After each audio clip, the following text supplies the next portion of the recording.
எல்லா அன்பான நேயர்களுக்கு வணக்கம். இன்றைக்கி நான் ஹெல்த்தியான ஒரு பிரேக்ஃபாஸ்ட் ரெசிபி காட்ட போகிறேன். கோதுமை ரவை வச்சு நீங்கள் உப்புமா செஞ்சுருக்கீங்கோ, பொங்கல் செஞ்சுருக்கீங்கோ இல்லையா? நான் இன்றைக்கி கோதுமை ரவை வச்சு வாங்கிபாத் எப்படி பண்ணுறதுன்னு காட்டி கொடுக்குறேன். வாங்கிபாத்தில் கத்திரிக்காய், கேப்சிகம் எல்லாம் சேர்த்துன்னு தான் பண்ணணுன்ட்டு இல்லை. வரும் கோதுமை ரவை வச்சு வாங்கிபாத் பவுடர் யூஸ் பண்ணி செய்யலாம். சூப்பராக இருக்கும். தக்காளி, வெங்காயம் எல்லாம் சேர்த்து பண்ணாக்கா என்ன நல்ல டேஸ்ட் வரும் தெரியுமா? முதல்ல எவ்வளோ தேவைப்படுறதோ அவ்வளோ கோதுமை ரவை எடுத்துட்டு நல்லா பொன்னரு வர வரைக்கும் வறுத்துட்டு ஒரு தட்டில் கொட்டிக்கோங்க.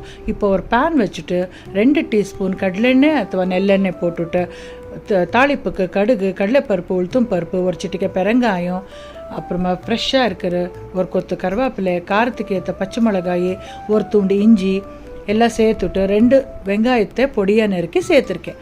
கண்ணாடி பதத்துக்கு வர வரைக்கும் வெங்காயத்தை நல்லா வதக்கணும். ஒரு 2 மினிட்ஸில் வதங்கிடும்.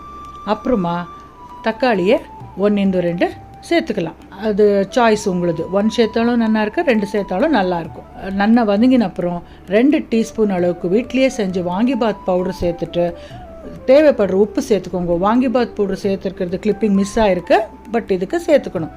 அப்புறமா 1 கப் அளவுக்கு நான் கோதுமை ரவை எடுத்துட்டுருக்கேன். அதுக்கு 3 கப் அளவுக்கு தண்ணி ஊற்றி நல்லா கொதிக்க விடுங்கோ. நல்லா சாஃப்டாக நல்லா வரும். இப்போது வறுத்து வச்சிருக்கிற கோதுமை ரவை சேர்த்துட்டு நல்லா கிளறிக்க. அது கொதிக்க வந்தப்போ குக்கருக்கு மாற்றிண்டு குக்கரில் 2-3 விசில் கூ வைக்கணும். இல்லை நீங்கள் டைரெக்டாக குக்கர்லேயே செய்யலாம். பட் நான் பை மிஸ்டேக்காக ஃப்ரையிங் பேனில் பண்ணிவிட்டு அப்புறம் குக்கரில் சேர்த்து வேக வச்சுருக்கேன். நீங்கள் டைரெக்டாக குக்கர்லேயே செஞ்சாலும் ரொம்ப நல்லா வரும். ஒரு 3 விசில் வந்த அப்புறம் ஓசை அடங்கியான அப்புறம் திறந்து பாருங்கோ. சூப்பராக கோதுமை ரவை வாங்கிபாத் ரெடி ஆகிடும். அது கூட நான் பயிர் சுண்டல், வெஜிடபிள்ஸ் வச்சு சர்வ் பண்ணியிருக்கேன்.